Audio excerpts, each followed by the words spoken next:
नमस्कार, मत अभिमत पर आपका स्वागत है। मैं हूं राकेश कुमार।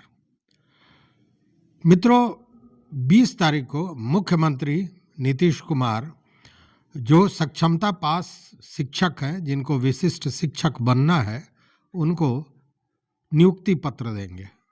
शुरू से ही ये विवादित रहा है, विपक्ष से लेकर और एक आम आदमी तक, और आप शिक्षक भी यह बात करते हैं कि इसमें नियुक्ति का तो कोई मामला है नहीं।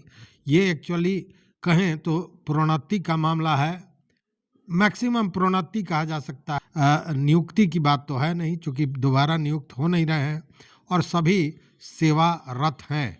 ऐसा नहीं है कि किसी फ्रेशर को, किसी नए व्यक्ति को नौकरी दी जा रही है। लेकिन खैर, ये राजनीतिक स्टंट है और ये चलता रहेगा, चूँकि बिना राजनीति के तो काम होना नहीं है। वो चाहे जन्म से लेकर मृत्यु सैया तक आदमी पहुंचता है, उस समय कहीं ना कहीं राजनीति हावी होता है व्यक्ति पे। तो यह राजनीति चल रही है। इसी बीच में ट्रांसफ़र पोस्टिंग को लेकर भी मैंने एक वीडियो दिया था, जिसमें यह दिया था कि जो नियमावली है, ये मंत्रणा हुई जिस दिन कैबिनेट की बैठक थी, लोगों ने अपनी बातें रखी और मंत्रणा ये हुई कि इसमें परिवर्तन किया जाएगा। ज़िले के बाहर शिक्षक नहीं जाएंगे। जो शिक्षक जिस ज़िले में एक ही अनुमंडल है, उसको 2 अनुमंडल में विभाजित करके किया जाएगा। ये सारी चीज़ें हुई, लेकिन अब तक इस पर कोई विभाग का पत्र या सूचना या अधिसूचना नहीं आई है। तो अब देखने वाली बात है कि 20 तारीख के पहले इस पर कुछ होता है या 20 के बाद होता है। शक इसलिए पैदा होता है कि मुख्यमंत्री ने इसके पूर्व भी, आपको याद होगा, सदन में एक नहीं कई बार समय अवधि को लेकर अपना बयान दिया था, और उसके बाद भी कितने महीने हो गए याद कीजिए, लेकिन अभी तक उसको एग्जीक्यूट नहीं किया है शिक्षा विभाग ने। उस स्थिति में जब सदन में कहे गए बात को नहीं माना गया, तो इस मंत्रणा का कितना असर होगा ये तो कहना बड़ा मुश्किल है। लेकिन आशा है कि कुछ ना कुछ होगा, क्योंकि इस तरह की बातें छन कर निकल कर आई थी बाहर। लेकिन आज बात अभी कर रहे हैं दूसरी। वो शिक्षक जो नियोजित शिक्षक हैं, उनमें से लगभग 70,000 ऐसे शिक्षक हैं जिनकी नौकरी पर तलवार लटक रहा है। कब तक वो रहेंगे या एक ही झटके में हटा दिए जाएंगे, यह कहना मुश्किल है। और ये मैं इसलिए कह रहा हूँ कि ऐसा होने जा रहा है या ऐसा होने वाला है या ऐसा होने की संभावना है। अब पूछेगा कि इसका आधार क्या है, तो आधार है निगरानी ब्यूरो। आपको याद होगा मित्रों कि शिक्षक नियोजन में नियोजित शिक्षक का जो नियोजन हुआ था, उसको लेकर भ्रष्टाचार के काफ़ी मामले थे। इस पर शिक्षा विभाग प्रमाण पत्रों की जांच लगातार करता रहा। अंत में हाथ उठा दिया कि उससे नहीं होने वाला है। उसके बाद मामला हाईकोर्ट में गया था। हाईकोर्ट के ऑर्डर पर निगरानी इन मामलों को देख रहा है और 2006 से ही इसकी जांच जारी है। अब देखिए कि अभी तक लगभग 3,52,927 मामलों का निपटारा किया गया है। उनके प्रमाण पत्रों की जांच की गई है। ये जो प्रमाण पत्रों की जांच की गई है अब तक, इसमें अगर आप देखेंगे तो उसमें लगभग 2768 लोग पकड़े गए थे, अभियुक्त बनाए गए थे, और उनके खिलाफ 1563 मामले दर्ज थे। यह मैं अपने मन से नहीं कह रहा हूँ, ये मैं इसलिए कह रहा हूँ कि निगरानी विभाग के जो प्रधान सचिव हैं अरविंद चौधरी और एडीजी पंकज दरार ने इन बातों का खुलासा किया है।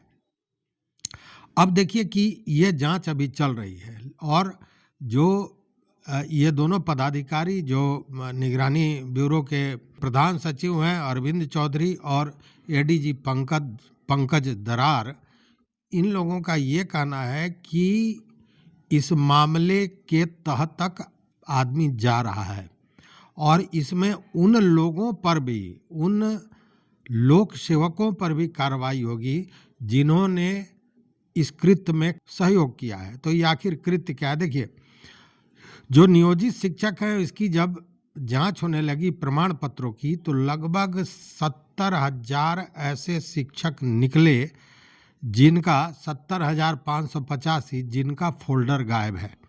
और उस फ़ोल्डर की तलाश हो रही है, माँगा जा रहा है, लेकिन वो फ़ोल्डर मिल नहीं रहा है। अब इसमें यह बात है कि उन फ़ोल्डर को गायब करने में, उस फ़ोल्डर को हटाने में भी कुछ लोक सेवकों का काम है, और निगरानी का तो यहाँ तक कहना है कि शिक्षा विभाग के कुछ लोग ऐसे जो फर्जी शिक्षक हैं उनको बचाने का प्रयास भी कर रहे हैं, और वैसे सारे लोगों को चिन्हित कर रहा है निगरानी विभाग।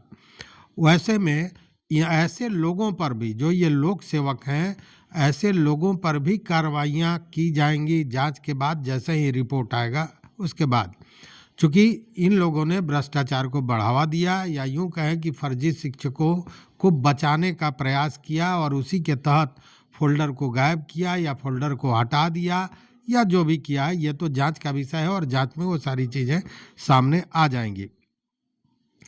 यह जो 2006 से अब तक जांच हुई है, ये हुआ है 3,52,927 शिक्षकों का, और मैंने बताया कि उसमें लगभग 1563 मामले दर्ज हुए हैं 2768 लोगों के खिलाफ। अब ये जो जांच क्रम हो रहा था, तो उसमें ये जो 80% ही फ़ोल्डर मिला और 20% फ़ोल्डर गायब मिला, जो अब तक नहीं मिल पाया है निगरानी ब्यूरो के, जिससे वो जांच को पूरा कर सके। अब यह हो जाता है 70,585, मतलब 70,585 ऐसे व्यक्ति हैं, ऐसे शिक्षक हैं, नियोजित शिक्षक, जिनका फ़ोल्डर उपलब्ध नहीं है। फ़ोल्डर को लेकर पहले भी बहुत कहानियाँ चली हैं। आप जानते हैं कि नियोजन इकाइयों से भी गायब हुआ है और शिक्षा विभाग से भी गायब हुआ है। तमाम तरह की चीज़ें हैं जिसको दोहराना अभी ज़रूरत नहीं है, सारी चीज़ों को आप बखूबी जानते हैं। अब मामला ये है कि अब दो तरह से देखिए कि एक तो 70,585 लोगों का फ़ोल्डर गायब है, और जिनका फ़ोल्डर गायब है उसको कहीं ना कहीं शक के दायरे में रखा गया है, और उनको यह मानकर ये चला जा रहा है, या यूं कहें कि निगरानी जांच के तहत ये मान रही है कि ऐसे लोगों के प्रमाण पत्रों में कहीं ना कहीं कोई गड़बड़ी है, जिसके चलते फ़ोल्डर गायब कराया गया है या फ़ोल्डर गायब किया गया है, जो भी हो। तो उस स्थिति में ये शिक्षक जो हैं, इनकी नौकरी कब तक रहेगी, कब चली जाएगी, ये कहना मुश्किल है। चूँकि और दूसरी बात है कि अगर फ़ोल्डर गायब है तो फिर फ़ोल्डर बनाकर सारे कागजातों को दिया भी नहीं जा रहा है, या दिया भी नहीं गया है, यह भी एक मामला है। तो इन सारे चीज़ों को देखते हुए कहा जा सकता है कि ये 70,585 जो शिक्षक हैं, नियोजित शिक्षक, इन पर कब गाज गिर जाएगी और इनकी सेवा समाप्त हो जाएगी, कहना मुश्किल है। और साथ में जो कानूनी कार्रवाई है वो तो होगा ही होगा। लेकिन एक और मामला सामने आ रहा है, इन 70,000 लोगों में शिक्षक हैं जिनका फ़ोल्डर नहीं मिला है। एक प्रश्न उठता है कि क्या इन्होंने भी सक्षमता परीक्षा में भाग लिया है, और क्या सक्षमता परीक्षा में भाग लिया है तो ये पास हुए हैं और विशिष्ट शिक्षक होने जा रहे हैं, इसमें से कितने हैं, यह भी एक जांच का विषय है।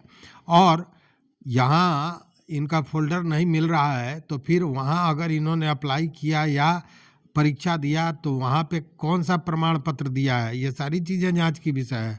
हालांकि इसकी चर्चा अभी निगरानी की तरफ से नहीं आई है, लेकिन ये बातें हैं कि इन 70,000 में ऐसा नहीं है कि सारे लोग, कोई भी व्यक्ति सक्षमता में नहीं गया होगा। देखिए, अगर ये गलत है तो जो एक बार गलती करके बच जाता है ना, तो उसकी वो आदतन हो जाता है, उसको आदत होती है कि फिर अगले को भी झांसा दे दे। तो अगर उधर भी झांसे का मामला है तो वहाँ भी पकड़े जाएंगे, धरे जाएंगे, आज नहीं तो कल। लेकिन एक बात तो है कि शिक्षा विभाग में हड़कंप मच गया है जब से यह निगरानी विभाग के प्रधान सचिव अरविंद चौधरी और एडीजी पंकज दरार का ये वक्तव्य सामने आया है। उन्होंने बाज़ाब्ते प्रेस मीडिया को इन सारी चीज़ों से अवगत कराया है। वैसे स्थिति में हड़कंप मचा हुआ है, और ख़ासकर उन लोगों में जिनका फ़ोल्डर नहीं है। और ऐसा नहीं है कि वो शिक्षक जिनका फ़ोल्डर नहीं है उनको इसकी जानकारी नहीं है, सारे लोगों को जानकारी है, लेकिन फिर भी फ़ोल्डर उपलब्ध नहीं कराया गया है। अब उसमें नियोजन इकाई के तरफ से भी गायब है, मतलब ये जो साठ-गांठ का कार्यक्रम हुआ था, उसी कार्यक्रम का ये देन है कि फ़ोल्डर गायब हुआ है। खैर, देखने की बात ये है कि जैसे ही ये जाँच कंप्लीट होता है, इसका रिपोर्ट आता है, उसके बाद क्या होता है, ये सारे शिक्षकों के की जो नौकरी है, उस पर गाज गिरता है और साथ में कितने लोक सेवक जिन्होंने भ्रष्टाचार को बढ़ावा दिया है, उन लोगों पर गाज गिरता है। यह भी देखने वाली बात होगी और साथ ही यह भी समझ में आ रहा है कि शिक्षा विभाग में जिस तरह ये जांच हो रहा है, उस तरह और भी जो मामले हैं उन पर भी धीरे-धीरे कहीं न कहीं जांच होगा और शिक्षा विभाग में जो ये भ्रष्टाचार की गंगोत्री बह रही है, उन लोगों पर कार्रवाइयाँ भी होंगी। तो देखते हैं कि आगे क्या होता है। मित्रों, अगर अभी तक आपने चैनल को सब्सक्राइब नहीं किया तो सब्सक्राइब कीजिए, लाइक कीजिए, दोस्तों के साथ शेयर कीजिए और अपना मंतव्य, अपना विचार जरूर दीजिए। देखते रहिए मत अभिमत। बहुत बहुत धन्यवाद। बहुत बहुत धन्यवाद।